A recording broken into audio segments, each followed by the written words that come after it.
Let's go. Wait, Where am I? Where am I? Oh, I'm alright. Bottom left. soon to be underwater. Shit, man, savage. That's fucking.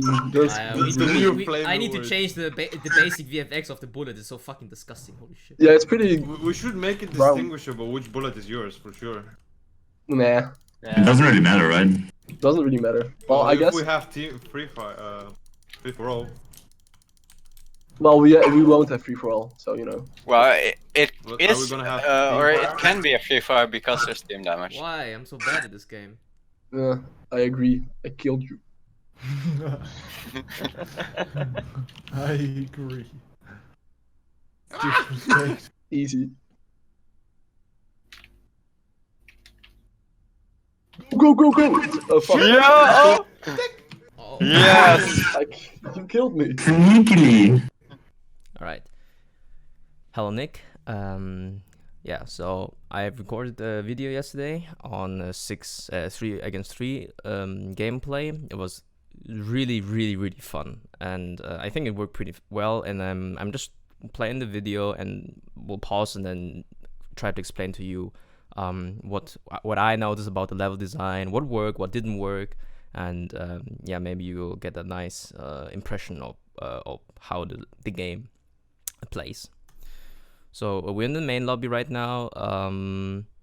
Everyone has to choose a team, get ready, and something we will definitely change is that the player name will definitely always be present because we had a difficult time to know who we were at the beginning. So at the beginning you can see that I'm at the top. I'm moving so I can see which boat I am. So this is definitely one we should fix. And you can clearly see that while I'm trying to guess who I am, I'm already too late, where the other boat is like already pushing to the middle, to the lane, and I have to back off because the level was designed that we have like a really open middle space, and we have 3 lanes, top, mid, and bottom. And I specifically designed the lanes to be more narrow at the top, at the bottom, at these areas, so it doesn't evolve into one player standing here, one player standing here, and just shooting each other. But moreover, that if one player decides to push, he probably will get more advantage, because if you be able to get to the middle part, you can dodge much better and predict where bullets are coming. While if you're at the top, or at the bottom, it's more narrow, so it's really hard to dodge. So I had to move back. But at the same time, you can see these 2 boats, they didn't do that. They didn't push the middle, while this boat did. So he had to back off because of him. So it evolves into who can conquer more space in this game, basically, at the beginning. And at the same time, you can of course sort it out and try to work around it. If you notice someone is always pushing, you can always definitely counter that. So, but this is the first round. We'll check real quick how this boat died. All right.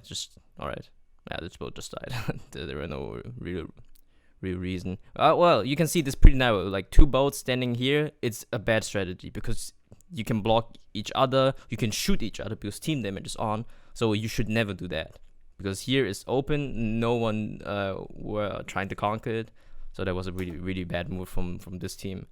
But it's the first round, so everyone, I think, tried to get more distance and try to play more carefully. And now it's kind of hard, because if one has 2 boats and the other 3, then slowly those 3 will eventually outpush him and surround him, and then it's gonna be really difficult to win. But at the same time, you can shoot your own teammates, so yeah. But you can see the pathways, the desirable blocks, they of course open gates for your own team, but they all also give the enemy opportunities to make a shortcut, because if this were close, then this boat could have done nothing. So this boat can fight 1 against 2 and maybe win. But at the same time, I thought that in many games there are like comeback mechanics. But I think it's unfair always to punish the good players, because I see so many games where the game is trying to punish good players and trying to help bad players. But I don't really like that too much. Of course, it should be balanced, but just because you're playing good doesn't mean you should get punished for it.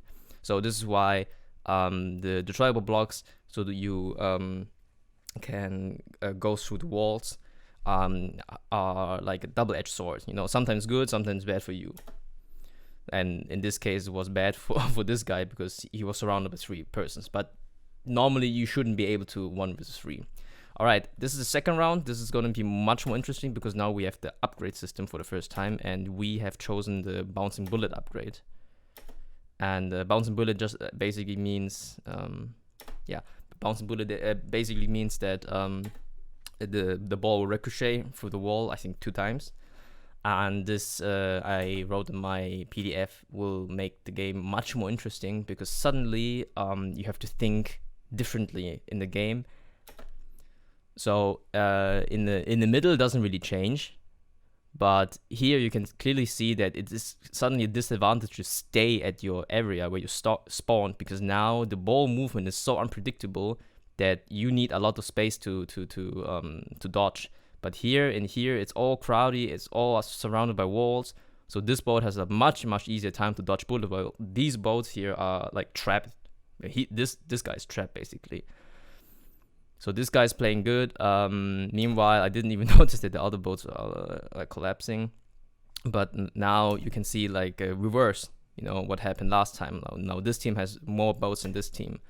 But at the same time, it doesn't really mean that just because you have 2 boats and the enemy 1 doesn't mean that the game is over, because you can still as a skilled player, like this guy is really good, you can dodge bullets.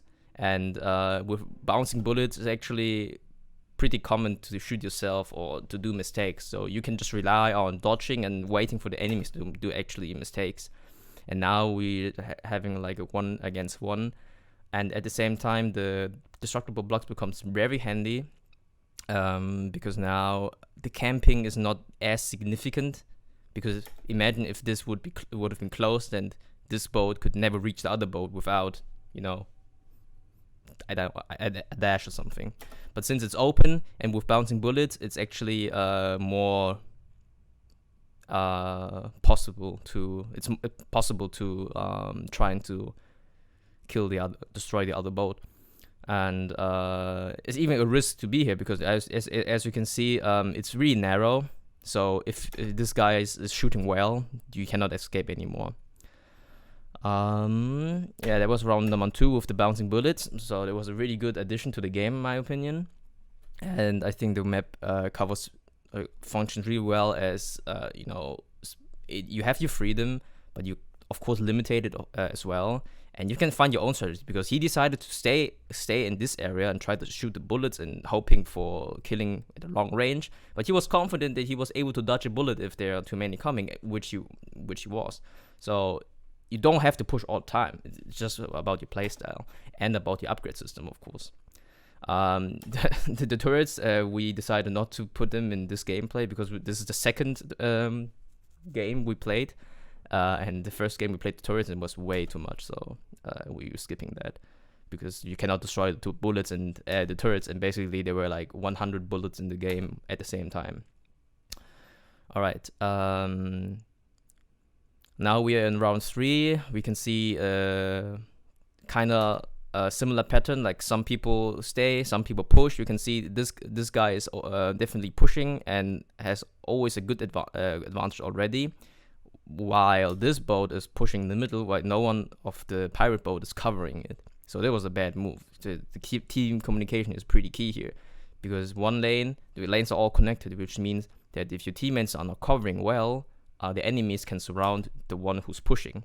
So it's really important that you keep an eye on your mates, because if the lanes would have been disconnected, then it doesn't matter. Then it's basically 1 against 1 3 times. But I don't want that. I didn't want that. I wanted it to be a multiplayer team-based game, so you can make a strategy around your team.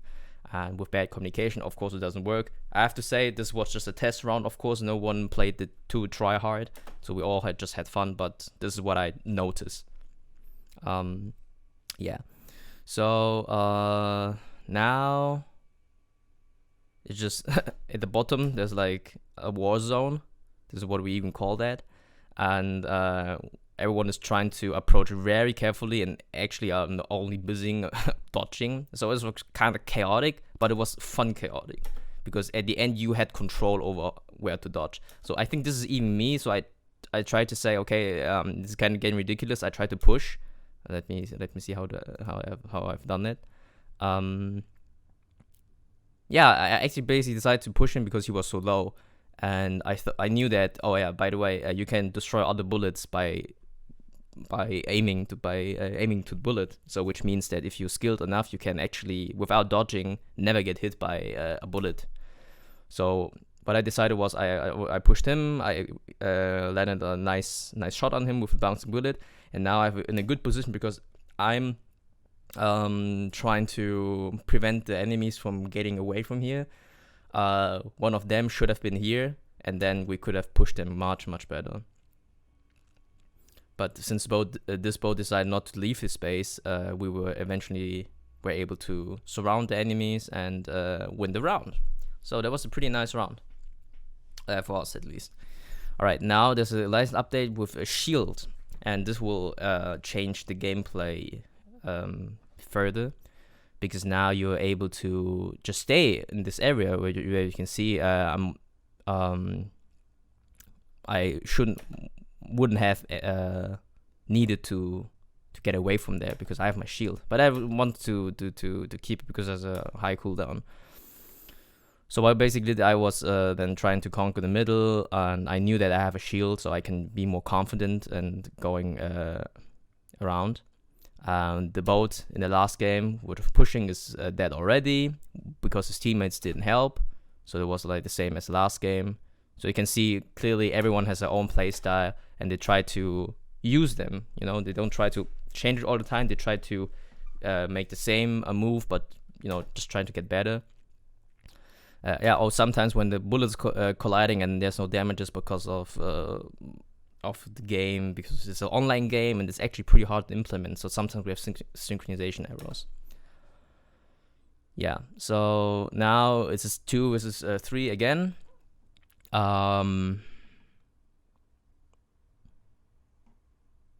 Yeah, now it's basically trying to push, but be careful because the bombed bullet can always lose and get hit, like me, like I did right now. So I just activated the shield to prevent me from dying, and I think I eventually die anyways. No, oh yeah, I died because it's really difficult to push if the enemy is playing smart and just prevent all the exit and entrances with bouncing bullets, and he keeps dodging like really good. So we had a lot of problems. I don't even know how this guy died right now. And now it's a 1v1 again.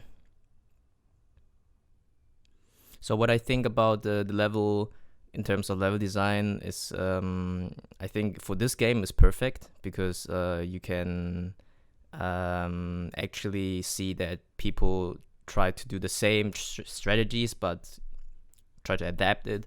So which means the level definitely tries to help the player to create their own play style, to make their own important choices, and do not give them like a specific route that you have to push here all the time. This is the strategy to go, which is not, because the game is not really complex, but there are a lot of factors and you cannot predict so much things, which means that your choice matters more.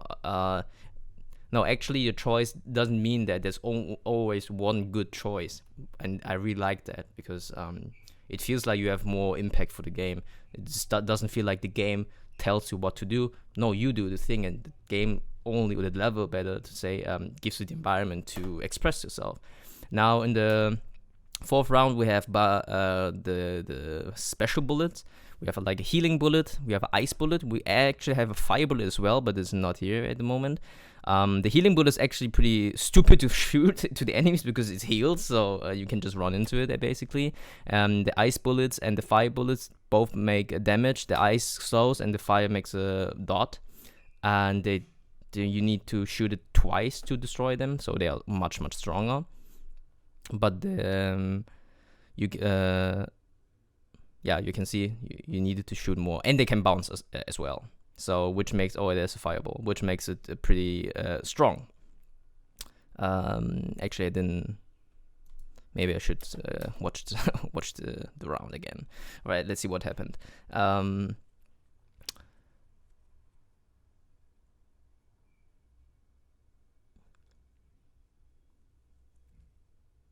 All right, basically, the left team decided to push more, while the right team decided to camp. And I think it's good that this level design prevents camping too much, because camping is not really fun in this game. We want both was to be fast and engaging. So I specifically knew that if I designed the map too big, there would be too much camping. I didn't want that. So I think this is a pretty good balance with the bouncing bullets, because everyone would shoot bouncing bullets, because it's just way more fun when playing with that. Because then if you bounce it right here, it's really impossible to dodge everything basically. If your enemy team is playing smart, as you can see, the guy before was able to dodge pretty nice, but just because we are shooting pretty bad. If we are shooting like smart, it's definitely way harder to dodge. Something that there's not in the game, which in the PDF, is that the pickups, like the items and the heal, whatever I had in mind. But it didn't really matter too much, because in the end you want to go to these places anyway. So it wasn't that bad that we didn't implement it yet. We weren't able to implement it because of technical issues. But I think the gameplay still works really well. So I'm getting more confident into tanking, because I have the shield. So actually you can change your playstyle and to say, okay, instead of dodging, I will just go and tank for my team. So you can actually play around and actually manage to use the narrow corridors, lanes to push, because you have the shield. You have you're invincible basically for a few seconds, and your teammates can just use that to say, okay, this path is 100% clear, and we are pushing with him, which we didn't, of course, because we didn't emphasize the strategy was anything. We just played for fun. But yeah, I have to say we had a lot of fun. The map is really nice, pretty balanced. As you can see, it's 3-2. So it wasn't like a one-sided stomp or something. So it's definitely balanced. And yeah, we had a lot of fun. I think that's it, right? Oh no, we played another game. But yeah, I think it doesn't really change much. This is as far as it goes, because the limitation of the map. Of course, the map is not the most detailed map at all. We actually decided on maybe changing the triangles here, that we after each round they will shift slightly. So maybe this will rotate and this will go here and spawn another rock or something. This is what we planned. So every round is really unique. But at the same time, I kind of like that the map stayed the same for a long time. Maybe not for the whole period. I think that's way too much, because it gets pretty stale. But I noticed that when I commentating that it's kind of the same after a few rounds. So keeping things much more fresh, I think would be nice to change the constellation of the rocks after I don't know, 2 or 3 rounds. So because I like that you can get used to it and try to change the strategies and learn from it basically. Because it was just trial and error, and everyone at the end was way better than before. So this is what I had in mind regarding the level design, that it gets pretty stale, but we can change it by rearranging the blocks. It's not that difficult actually, and it kind of gives a randomness, which is not that bad, I guess. But further customization and replayability and choices there will be between the upgrade system and the map. So if we planning on making more upgrades, because there are some upgrades that are not in the game or not in the demo we have just showed. I'm missing a dash. That would be nice, because if you're able to dash through the walls, that would make a huge difference in gameplay as well. and we actually have a laser, which we not implemented, but we have it, that goes through the walls. So that will also make a huge difference in gameplay. Right. So I'm really sorry if I talk too much about the mechanics, but it's of course connected, especially in our game, because our game lives on the mechanics and not about the story or something. So the map has to emphasize on it. All right, I think that's about it. I hope you get a clear vision on how this game feels like and what the level achieved. I'm pretty happy with the level because it's the first time I actually played it. And we played this in a few rounds, and I can say that, yeah, I think it works. Could get better, definitely, but from what I expected while writing the achievement, this is actually what I thought it would be, what it turned out to be at the end. So yeah, so if you have any questions, feel free to ask me, and maybe I can repair some things again, because I do admit that there's a lot of things that I didn't write in the PDF that came to my mind while recording again. So yeah, let's see.